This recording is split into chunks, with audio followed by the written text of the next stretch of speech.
Você já parou para pensar por que, apesar de trabalhar arduamente, a grande maioria das pessoas continua sem acumular riqueza de verdade?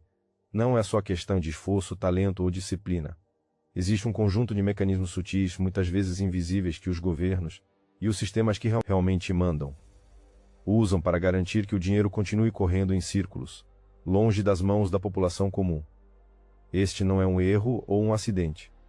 É uma engenharia sofisticada, embutida no tecido das economias modernas, que mantém as pessoas presas em uma teia de dependência e fragilidade financeira. Um ciclo vicioso onde trabalhar duro significa menos liberdade e quase nenhuma possibilidade real de ascensão econômica. Neste vídeo vamos desvendar esses truques econômicos, revelando que os manuais oficiais jamais explicam a verdade oculta por trás das políticas fiscais, da dívida, da inflação e do sistema monetário. Prepare-se para uma jornada que vai transformar sua visão sobre dinheiro, poder e controle.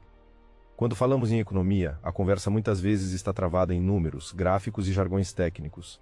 Mas por trás disso, existe a história milenar do poder de um punhado de instituições, governos, bancos centrais e corporações, que compreendem que o verdadeiro controle não está em possuir riquezas, mas em controlar o fluxo do dinheiro, o crédito e as regras do jogo que definem quem pode crescer e quem deve ficar estagnado. Imagine o dinheiro como sangue numa grande máquina chamada economia. Controlar seu fluxo significa controlar os órgãos vitais dessa máquina.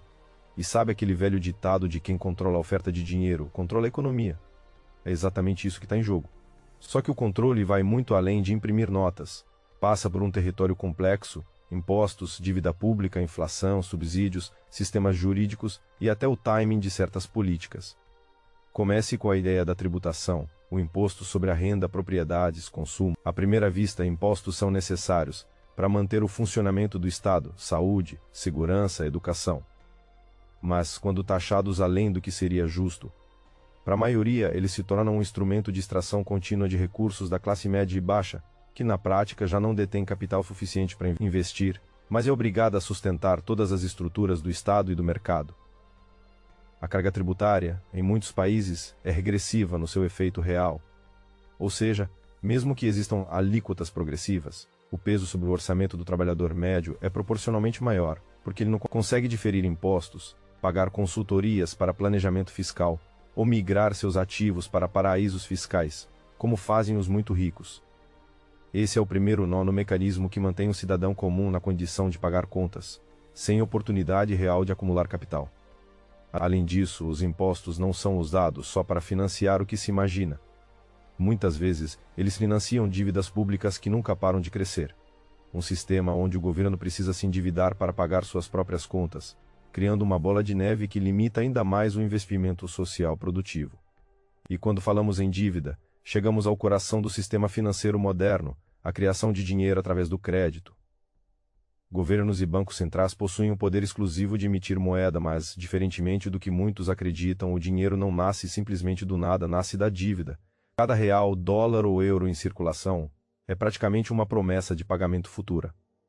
Esse mecanismo incorpora uma armadilha. Para que o sistema funcione, a economia precisa crescer constantemente para gerar riqueza nova suficiente para pagar juros sobre todas as dívidas.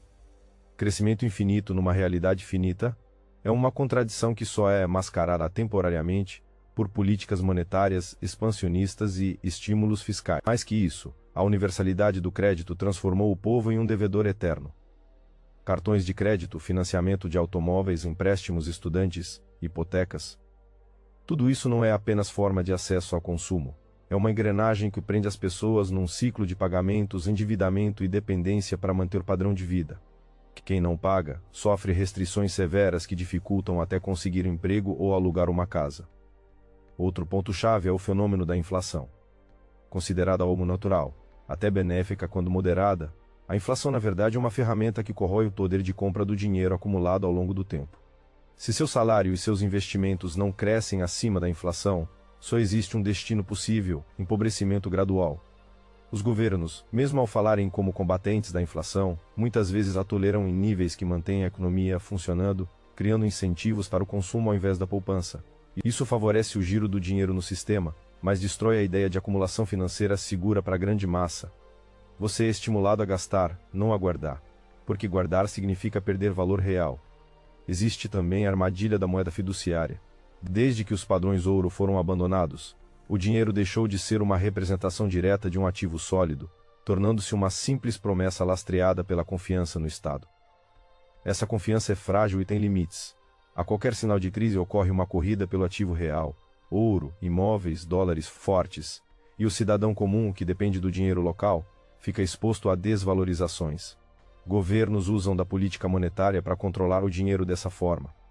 Subidas e descidas de juros, controle de oferta de moeda e compra e venda de títulos públicos são movimentos que, além de buscar estabilidade, também influenciam poderosamente quem tem acesso ao crédito barato e quem fica proibido ou desestimulado a fazê-lo. Quando a taxa de juros está baixa, quem tem grandes ativos pode investir e ganhar mais dinheiro.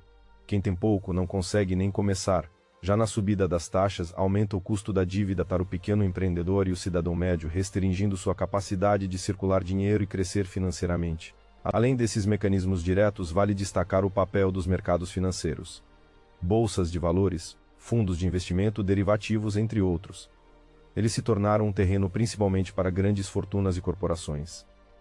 A volatilidade controlada e as vantagens competitivas do acesso à informação privilegiada criam um mundo onde as oportunidades reais de multiplicação de capital passam longe do alcance da maioria. Pior, a integração desses mercados com o sistema regulatório estatal cria uma estrutura onde a elite econômica frequentemente se aproveita de brechas legais, incentivo fiscal e influências políticas para aumentar sua riqueza, muitas vezes às custas de políticas que penalizam a maioria silenciosa. Outro aspecto pouco debatido é a educação financeira. Na maioria dos sistemas públicos, as escolas sequer abordam como o sistema monetário funciona, como se produz riqueza de verdade, ou os desafios da dívida e dos impostos. E isso faz com que milhões naveguem no sistema financeiro praticamente às cegas, limitando suas estratégias para sair da armadilha da pobreza. Resumindo, o que parece uma história simples de dinheiro e trabalho duro, é na verdade o resultado de um emaranhado complexo de políticas, instituições e sistemas que fazem o oposto do que prometem. Em vez de dar poder e independência financeira, criam estruturas sólidas de dependência, endividamento e empobrecimento gradual para a grande maioria. Mas o mais disturbador é que essa estrutura não é apenas financeira ou econômica, é política e social. O controle do fluxo de dinheiro pelas instituições serve para manter o poder político e a ordem social num equilíbrio confortável para pouco. Mudanças drásticas no sistema implicariam risco para o status quo. A história está cheia de exemplos desses jogos de poder. No século XVII, a Inglaterra emergiu como uma superpotência não só por sua força militar, mas por seus inovadores métodos financeiros. A criação do Banco da Inglaterra e a emissão massiva de dívida pública permitiram financiar guerras e a expansão imperial.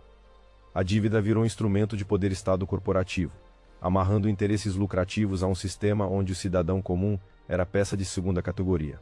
No Brasil, por exemplo, a dependência histórica do crédito externo e a inflação crônica roubaram décadas de crescimento real para a população.